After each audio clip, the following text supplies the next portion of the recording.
Glory be to God. Hello, once again. My name is Rashad Johnson. This is my documentary testimony series. This is episode 6.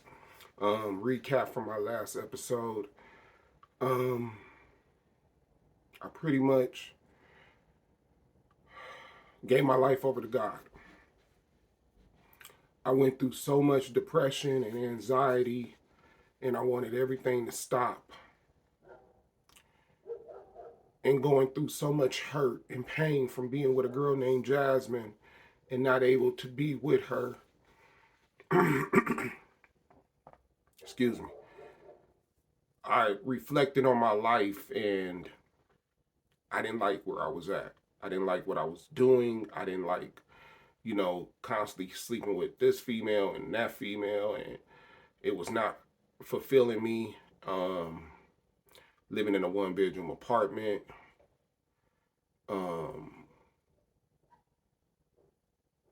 It was hard, and I surrendered my life over to God. Hold on one second. And this is the early part of November.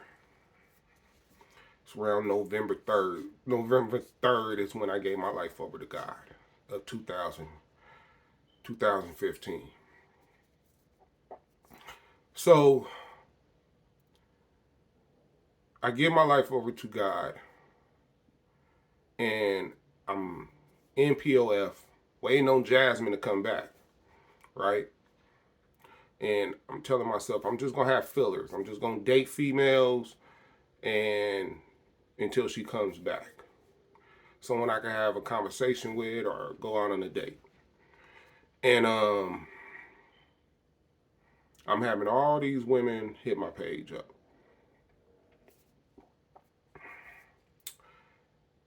But it was one particular woman that would, every time I logged in, and if you know about the POF app allows you to see who viewed your page. And if and whoever's page I view, they would see that I viewed their page. And so I remember it was this one particular woman. Her name's Juanita. She lived locally, and every time I logged in, she would view my page. And then I'll go view her page. We never messaged each other on POF, right? We never messaged each other. It was just every time I logged in, every time I went to go look at my messages, I'll see who viewed me, and then I'll read my messages, and she was always there. Now, you got to remember, I'm asking God, bring somebody into my life that's going to make me a Christian. Because I don't know how to be a Christian. Everything before that was just me going to church. I didn't know how to be a Christian. I didn't know a whole lot about God because I haven't read the Bible. I couldn't read the Bible. So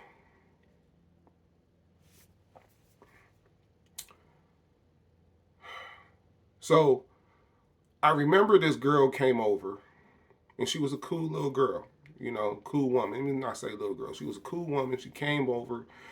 We hung out in my house. We got a pizza, brought it back. I had my bar set up, so I poured some cocktails. I had the music, dimmed the lights. We sitting on the floor in front of my couch, and I'm filming it on, I want to say, I don't know what social media site at the time. It was a Snapchat. It probably was Snapchat. And, I'm going live, vibing. And, this girl hits me up and says, that should be me over there. Because I'm looking in the comments. Now, the girl I was with, she didn't see it. But I saw it. And it raised my eyebrows. Like, who is this? You know what I'm saying? And then, me and the girl, we continue on with our date. And then I go back, watch the video to see like who is this girl saying that should be me over here. And at this time,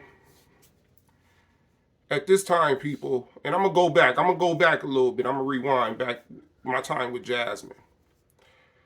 I was on Facebook, POF, MySpace probably still. Nah, it was still open, but it was no action on MySpace because everybody was on Facebook. I was on Kick. I was on. If it was a social media site, I was on it, and the whole time I was on it, my main goal was to hook up with females. Even when I was with Jasmine, I had so many Facebook followers, Facebook friends, and if you're a guy, majority of your friends is gonna be females. Same thing with females, majority of her friends is gonna be guys. Especially when you get to that 3,000, 4,000 Facebook friends. And at that time, I probably actually knew maybe about 600, 700. That's high school, that's family, mom side, dad side, co-workers that I done met throughout the years.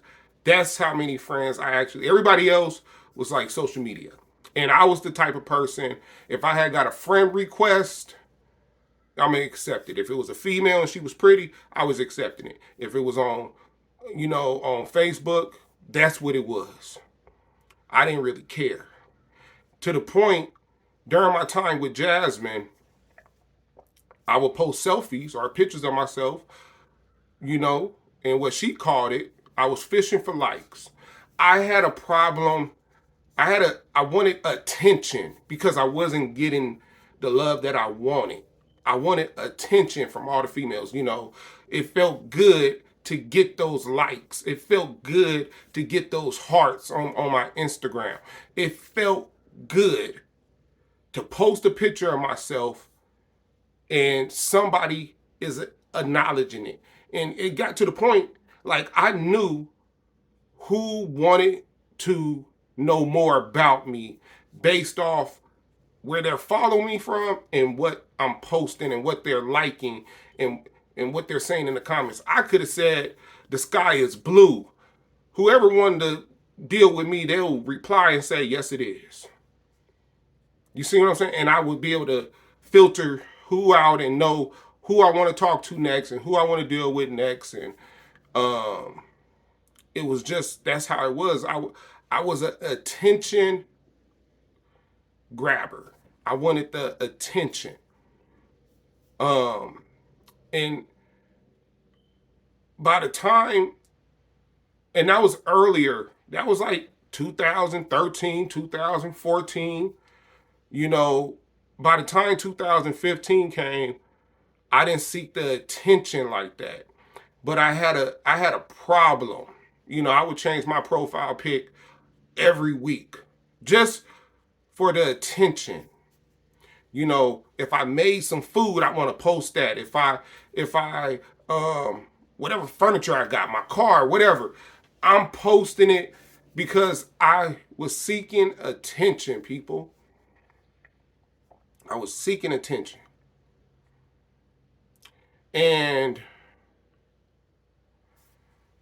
that's a disease. I had a low key, I couldn't break away from it. It took me a minute to break away from seeking attention. Okay? And it just got to the point, well, I'm gonna get to that. So now fast forward, I'm on POF, I see this girl, I go on this date, the other girl leaves a message in a live that I left stating that it should be her over there. Come to find out, this girl done followed me on Facebook and I didn't know. She followed me on Instagram and I didn't know. Because like I said, if it was whoever was trying to be a friend, I'll just accept it. I won't go to their profile. I won't really look at their picture. All I had to do is see if the girl was cute and if she had a picture, and then I accepted it. And she was pretty much checking on me. She was seeing, I guess, my activity. She wanted to get a feel. So when I noticed that she was the same girl on POF that was on my Facebook, I hit her up. But now it's around November 18th or 20th, somewhere around there, a couple days before Thanksgiving. And I hit her up, and we chit chat for a second. We exchanged phone numbers. I don't hear from her, because it's all about, we trying to play mind games, run game. I'm like, I don't want to come across thirsty, so I'll just wait for her to hit me up. I don't hear from her until the 27th of November. From the 27th to November, we exchanged phone. Well, we got to talking. So this whole time that we're talking,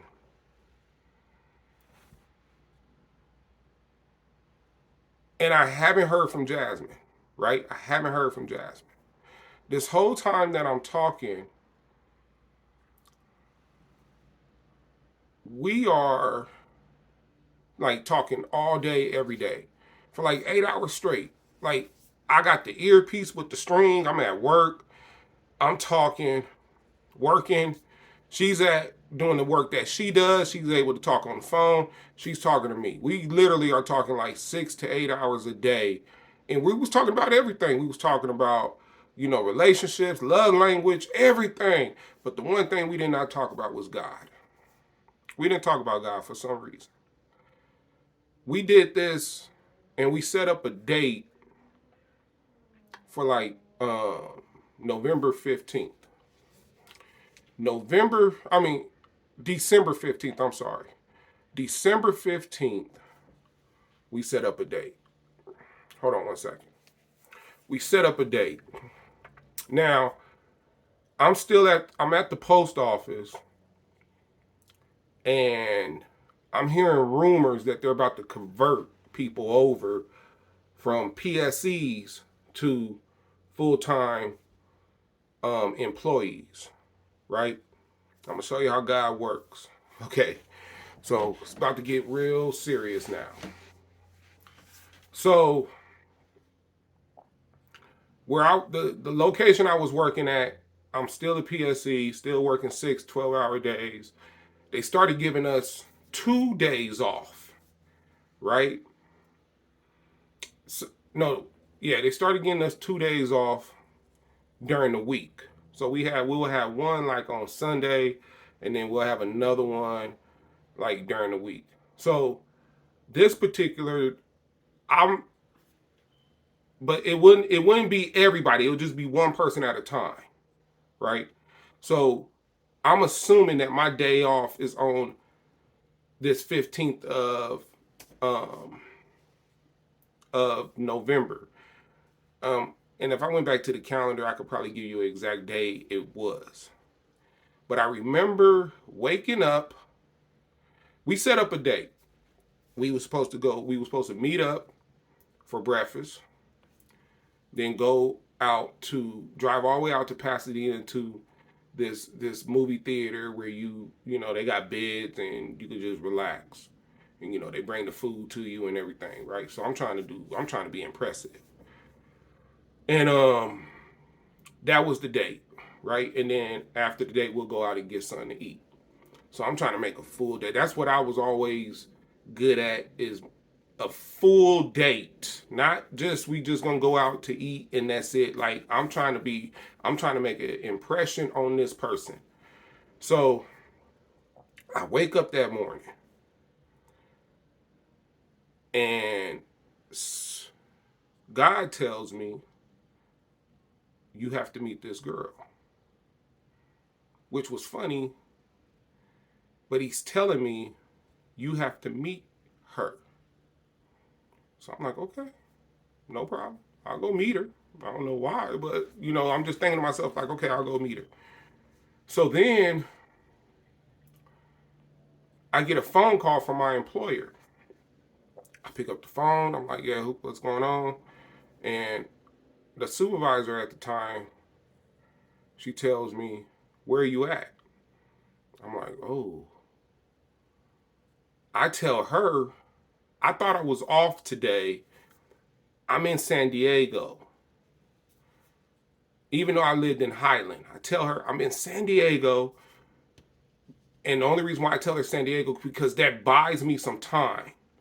Because it takes about 2.5 hours from San Diego to San Bernardino, right? To get back to go to work. So I'm telling myself, okay, God is telling me to meet this woman. I'm going to go on this breakfast. Got about 2 hours. Go on this breakfast. And then from this breakfast, I'm going to tell her my job just called me. They need me to come in. But I'm doing what God wants me to do, right? So the supervisor tells me, the manager tells me, okay, just hurry up and get here, right? So I drive all the way out to her city, Fontana, and we go to the IHOP.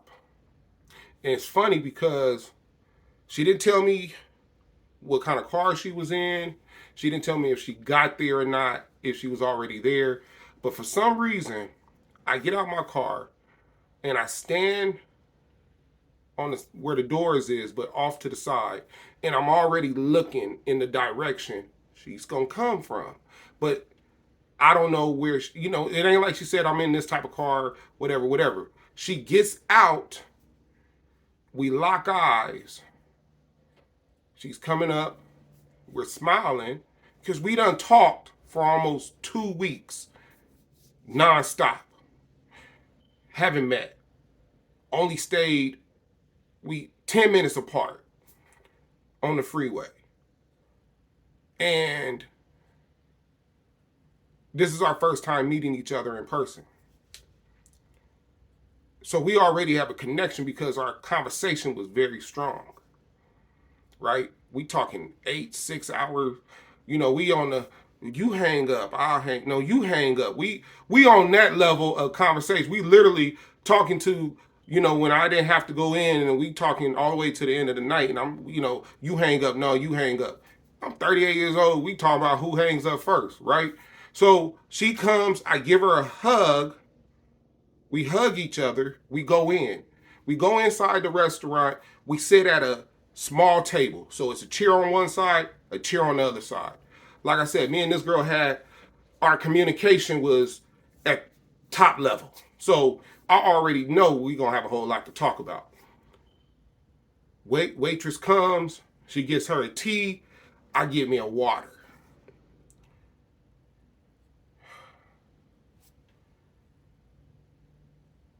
We're sitting at this table for like 3 minutes. Ain't nobody saying nothing to nobody. She's messing with her tea.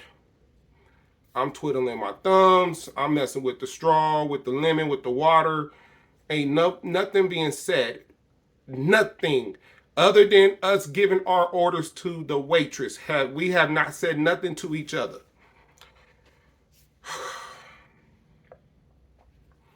And then this happens. I hear God so clearly. He said, that's your wife.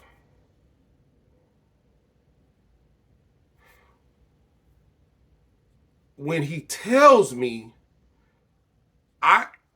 the first thing I say out of my mouth is, God just spoke to me and told me you're my wife. And she's sitting there. Now, this be real. If you on a date and somebody tells you that if a guy tells you that guy just spoke to him and told him that your wife, you're gonna be looking at that guy like, this dude is crazy. Check, please.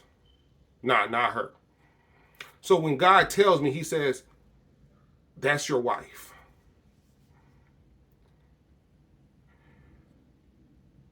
Then he tells me,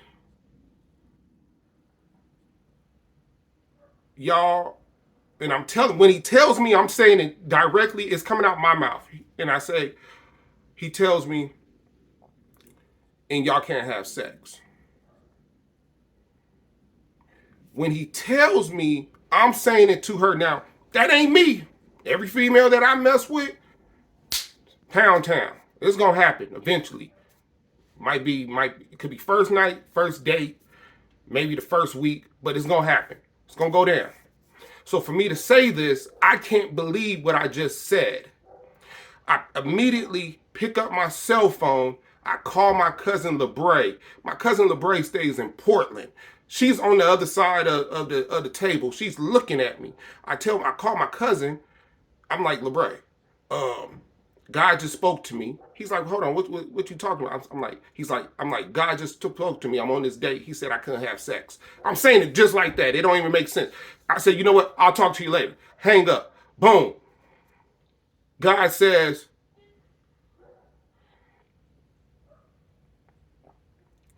he says,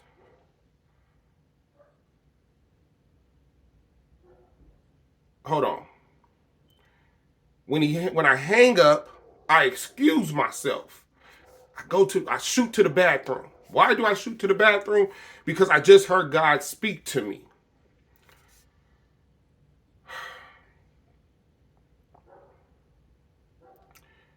I go in the bathroom and I start crying. Why do I start crying?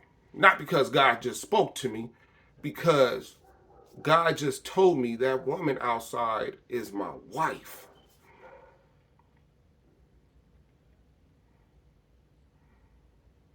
And at that moment, I had to look at her as my wife, but I knew anything that I wanted with Jasmine was done. It was no more. I come back out. She's still at the table. I sit down.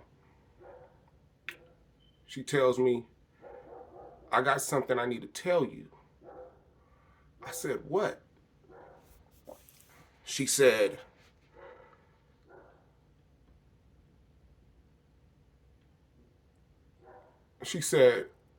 a month ago. Now, this is around the same time I gave my life to the Lord. She said, in November, around the beginning of November, God came to me in a dream and told me, be prepared. I'm going to send your husband your way. And she said, how would I know who's my husband? And God told her, he's going to tell you you're his wife. And he's going to tell you that you can't have sex. So this stuck with this girl this whole time. So when she tells me this, God gets to speaking to me again. I said, hold on. Something, okay. And I'm like, wow. And so God tells me, and I'm saying, okay, God, he's speaking through me right now. And he says, you and her are going to be examples to everybody that love is strong. He said, you two are not the only ones that are going through this. It's people that he done chose to do his will on earth. And he said, some couples will make it and some couples won't make it. So the first rule he told us was we couldn't have sex. The second rule he said was we have to do it his way, meaning the word of God. That's the only way that this is going to work. We have to, the rules was no sex, and we had to do it his way.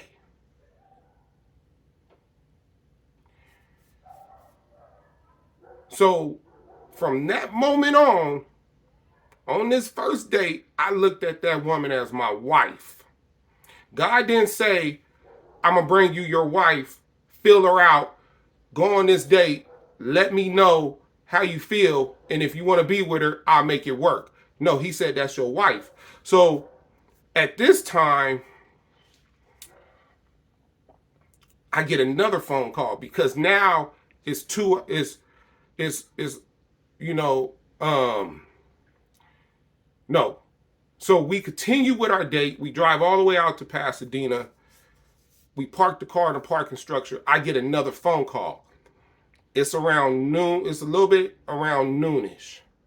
Because I remember our movie started around 12:45 or something like that. And the supervisor was like, Rashad, where are you at? I said, it's traffic, but I'm on my way. I hang up. God tells me, don't worry about it. I got this. He said it to me just like that. I got this. I said, okay. So we go to the movies. We watch the movie. Then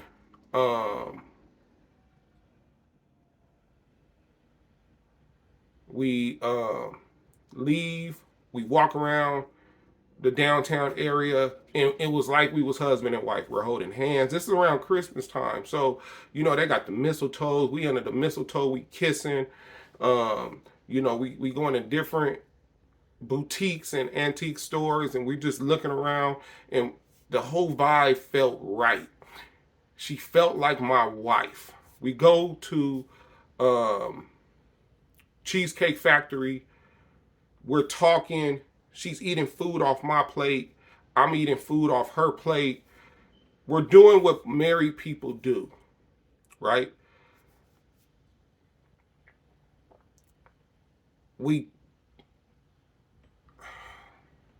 I get another phone call from my job, and I'm told, we're gonna give you, you know, since you didn't call in, and since you didn't come to work, this is gonna go on your record as a AWOL.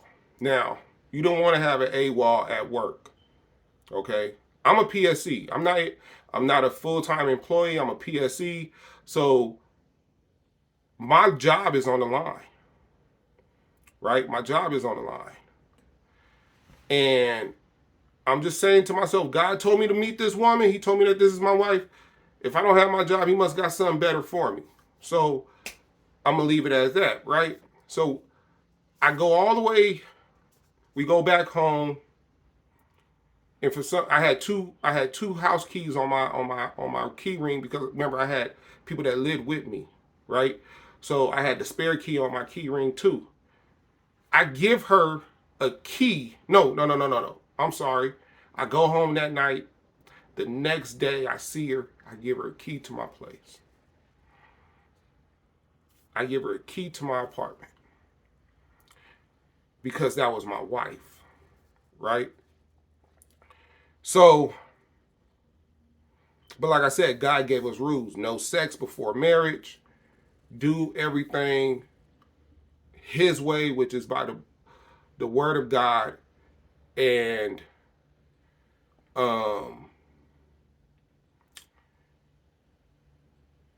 we're doing this for his will. He chose us to do it for his will.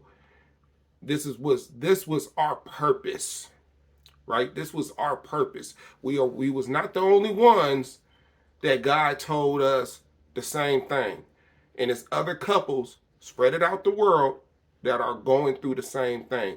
Some will make it, some won't make it. He gave her confirmation.